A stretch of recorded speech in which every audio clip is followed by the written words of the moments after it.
안녕하십니까. 흑석 7구역을 사랑하는 모임, 흑사모의 대표 나승성입니다.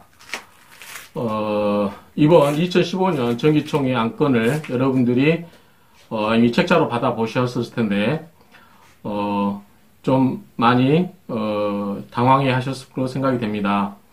이번 안건이 총 5개인데, 1호 안건이 이제 사업 시행 변경의 건으로서 관리처분 때 받은 대리 미필한 사상에서 아크로로 가는 건, 2호가 선거 개정, 선거 관리 규정의, 선거 규정의 개정의 건, 3호가 조합 예산, 4호가 도급계약서, 시공사 도급계약서, 5호가 조합원 지위 승인의 건입니다. 여기서 이제 중요한 거는 2호 선거 개정이라든가 5호 조합원 지위 승인의 건은 그다지 중요한 사안은 아니고요. 1호, 3호, 4호 안건이 중요한데, 이번 1호, 3호, 4호 안건은 조합 사업비에 관한 내용입니다. 그래서 조합 사업비라고 하는 것은 실질적으로 조합원의 재산에 관한 겁니다. 그래서 앞으로 여러분들이 판단을 잘 하셔야만이 여러분 주머니에서 돈이 나가지 않고 여러분 주머니로 돈이 들어오는 결과를 만들어낼 수도 있습니다. 그러나 여러분들이 온정주라든가 대충 잘해주겠지라는 안이한 생각을 하게 되면은 끝도 모르는 여러분들 주머니에서 계속 돈이 나가야 되는 상황이 생기게 되고, 입주 때는 여러분들이 한바탕 또 소동을 피워야 될 상황이 될 수도 있기 때문에 이번 안건은 굉장히 중요한 겁니다. 이번 안건은 기존의 다른 안건과는 달리 사업을 하냐 마냐, 누가 조합장이 되느냐 마느냐 그런 문제가 아니고, 이제는 모든 조합원들의 주머니에서 돈이 나가게 할 것인가 들어오게 할 것인가, 따라서 모든 조합원의 이해관계가 갖게 된다고 할 것입니다. 그런데 이제 안건을 살펴보면 1호 안건은 아크로로 가면서 어떻게 할 것인가. 자, 그러면 여러분도 아마 안건 총회를 보셔서 아시겠지만 대부분 안건이 조합원 아파트에 관련된 내용은 별로 없습니다. 그건 사업 안건에 보면 조합원 아파트 마감재를 어떻게 해줄 것이다라는 내용이 있고, 나머지는 전부 아크로로 가기 위해서는 외부 시설, 경로당, 도서관, 커뮤니티 시설, 게스트하우스, 이런 내용입니다.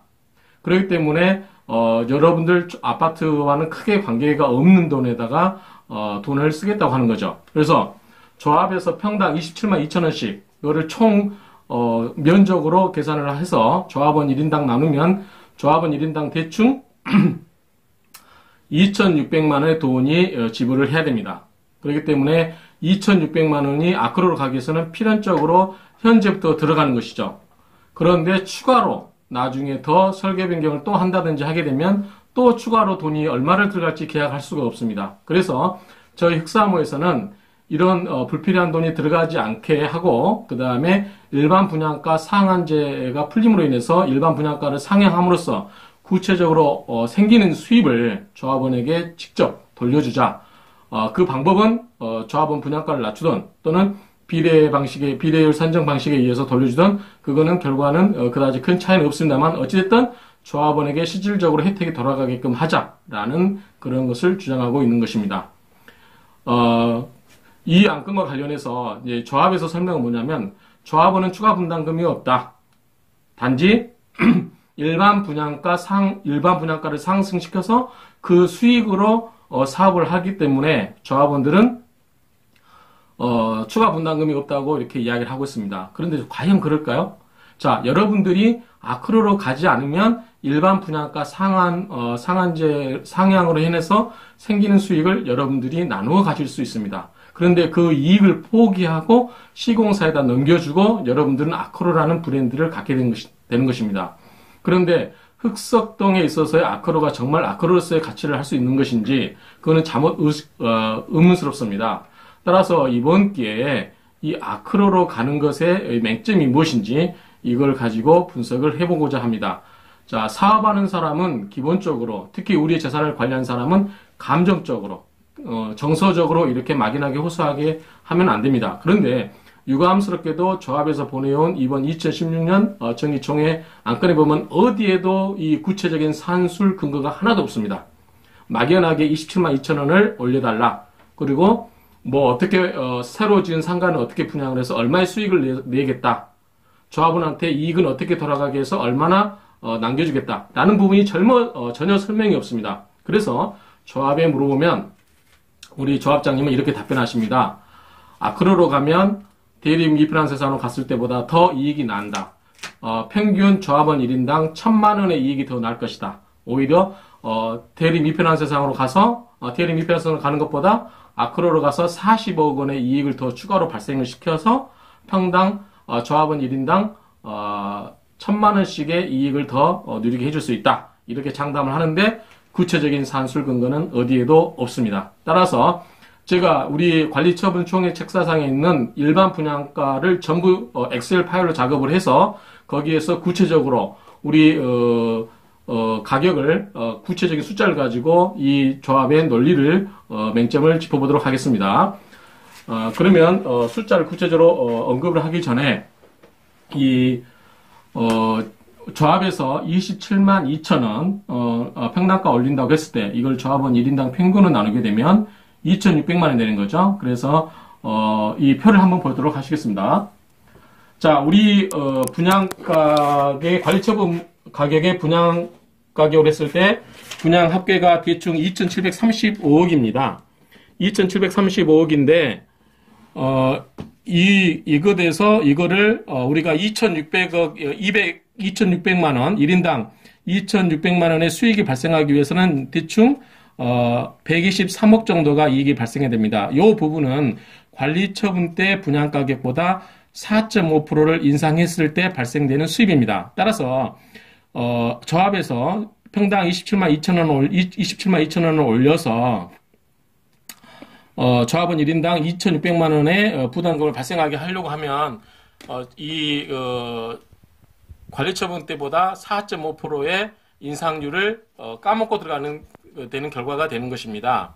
그래서 우리가 보수적으로 생각을 해서 대리 미필환세상 현재 대리 미필환세상으로 갔을 때 우리가 7%만 올린다고 가정을 했을 때 이 7%만 올린다고 가정했을 때 우리 개인이 가질 수 있는 이익은 4천만 원 정도라고 생각합니다. 4,100만 원 정도 되는 거죠. 대충 조합원 1인당 수익이 대충 4,100만 원입니다. 이거는 아크로로 가지 않고 이피난스상으로 갈 때 7%만 계산했을 때입니다. 그러면 이걸 어떻게 계산을 한 거냐? 왜 7% 잡은 거냐? 자, 우리 101동이면 한강변입니다. 최고층 20층 일반 분양입니다.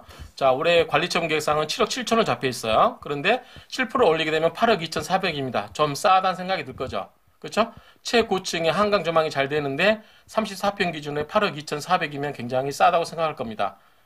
원래 이제 34평 기준이 센트럴 2차나 이런 데는 대충 뭐 7억 전후 좀 7억이 좀 안 되는 경우도 있습니다만 어쨌든 흑석 7구역이 새로운 아파트에 역세권에 한강 조망이 되는데도 불구하고 8억 2,400이라면 좀 싸다 생각할 수도 있지만 어찌됐든 보수적으로 봐서 7%만 올린다고 했을 때 이 가격으로 기준한 겁니다.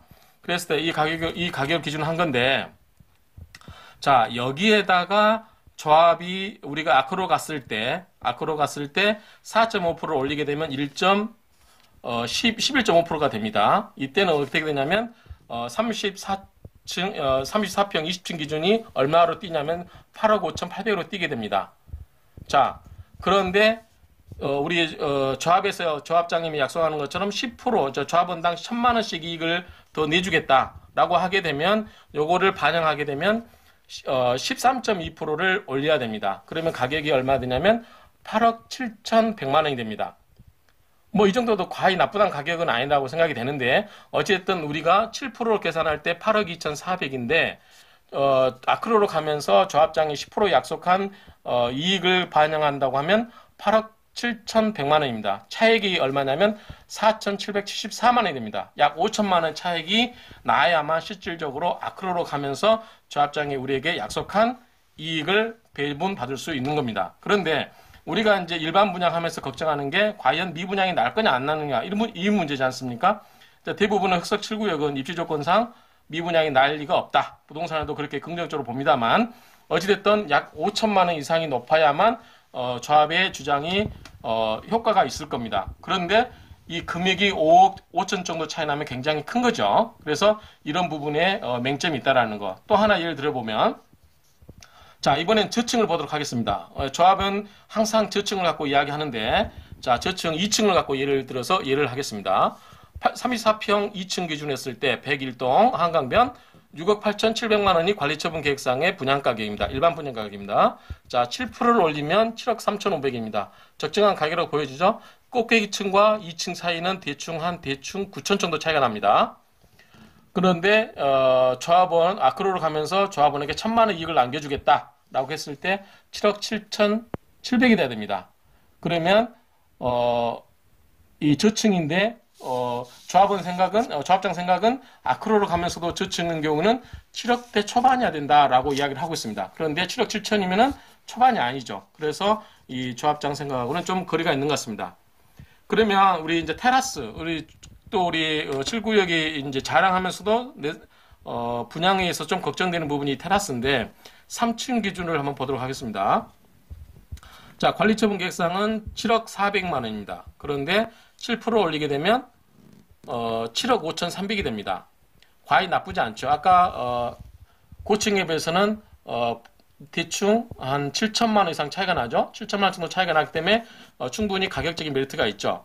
그런데 조합장이 아크로로 가면서 조합장이 약속한 1,000만 원 이익을 뽑으려고 하면 7억 9,700만 원으로 분양을 해야 됩니다. 그런데 조합장 생각은 테라하우스 같은 경우는 7억대 초반에서 해야만 미분양이 없게 될 것이다 라고 이야기를 하고 있습니다. 그러면 이 약속이 이 7억대 초반에서 절대 이 약속을 지킬 수가 없는 것이죠. 아크로로 가면서 조합원에게 1,000만 원 이익을 내주겠다고 하는 약속은 전혀 실현 불가능한 얘기입니다. 그렇기 때문에 이런 부분에 있어서 문제가 있고요.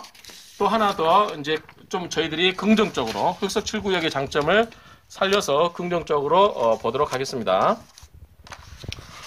자, 보면 자, 저희는 이번에 대리 미피난세산으로 갔을 때 10% 올려서 한강병 101동 34층 고층 높이를 8억 4,700에 분양을 했을 때, 일반 분양했을 때를 기준으로 했을 때 이렇게 분양을 하게 되면 조합원에게 이익되는 금액이 5,845만 원 정도가 조합원에게 이익이 됩니다.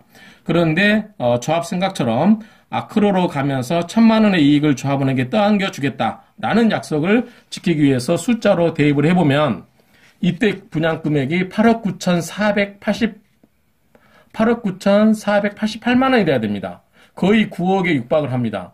그러면 조합장 생각도 마찬가지지만 일반 분양이 8억 5천대를 넘어가면 힘들다라고 스스로 인정하고 있습니다. 그러면 9억의 분양을 해야만 아크로로 가면서 조합원에게 1,000만 원 이익이 발생한다고 할 수 있는데 실현 불가능하잖아요. 그렇죠?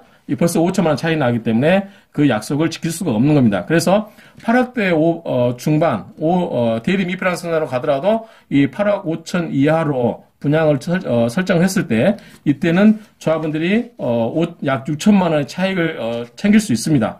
그런데 이 조합장이 조합원에게 약속한 그 금액을 지키기 위해서는 약 9억의 분양을 해야만 실현될 수 있는 약속이 되는 겁니다. 그래서 이거는 현실적으로 불가능한 거고요. 미분양을 염려에 둔다면. 그리고 테라스도 마찬가지고, 테라스도 하나 더 보겠습니다. 자, 10% 올리면, 자, 관리처분 계획상에 7억짜리가 7억 7천 정도가 되면은, 아까 8억 4,700하고 7천만 원 차이가 있기 때문에 가격 메리트가 있어서 미분양 걱정이 그다지 없습니다. 그런데, 자, 아크로로 가면서 10% 이익을 더 넘겨주겠다. 1,000만 원 이익을 더 넘겨주겠다. 라고 한 조합의 약속을 산술적으로 평균하면 8억 1,800이 됩니다. 그런데 제가 조합장과 이야기했을 때 테라스 하우스는 7억대 초반에서 결정을 해야만 분양이 잘 될 것이다. 라고 이야기를 했습니다. 그런데 조합이 약속한 금액을 지키기 위해서는 8억대 초반이 돼야 됩니다. 그러면 벌써 1억대의 갭이 발생하게 되는 것이죠. 그러면 이 1억의 갭을 어떻게 메꿀 것이냐. 그러니까 조합이 한 약속은 구체적인 숫자를 저희들에게 제시 안 한 이유가 이 표에서 보다시피 그 숫자적으로 그거를 증명할 수가 없는 것이죠. 그렇기 때문에 제가 우리 흑사무에서 주장하는 것은 아크로로 가면서 추가 부담도 걱정이 되고 그 다음에 구체적으로 이렇게 숫자에서 보다시피 실현 불가능한 상태이기 때문에 그럴 바에 적게 확실하게 가고 적게 먹고 적은 수익이라도 조합원에게 돌려주는 방안이 좋지 않겠느냐. 그래서 아크로 브랜드로 가는 거에 대해서 반대하는 것입니다. 조합장이 선거에 출마하면서 이야기했듯이 아크로로 가면서 하나도 비용 부담을 안 한다. 라고 하면 얼마든지 찬성합니다. 그런데 지금까지 표에서 보다시피 아크로로 가면서 어떤 조합장이 약속한 거를, 구체화하려면, 이렇게, 터무니없는 숫자에 봉착하게 됩니다. 그러면 실현 불가능하다는 얘기밖에 안 되는 거죠. 그래서 이거는 조합원들을, 현혹하고 있다. 저는 이렇게 판단하고 있습니다. 그래서, 이런 문제가 있습니다. 그런데, 자, 사무안건을 보면 조합 예산비가 조합 운영비 중에서 대부분이 인건비입니다. 그런데 이 인건비, 운영비를 시공사로부터 타옵니다. 우리가 옛날 관리처분 계획상에는 2천만 원씩, 월 2천만 원씩 가져오려 내는데 이번에 개정안에 보면은 3천만 원씩 가져오기로 되어 있습니다. 그러면서 조합장 임금은 급여만 기준했을 때 연봉 3,000원에서 4,800, 1,800만 원 올리는 60%라는 상승을 기록하고 있습니다. 그에 따른 상여금이라든가 퇴직금, 그 다음에, 휴일수당이라든가, 여러 가지 연장근무, 이런 것까지 감안하고, 그렇게 된다면 굉장히, 연봉이, 거의 6,500 이상, 되는, 기하급, 작년보다 훨씬 더 너무나 많이 급상승하게 되는 것입니다.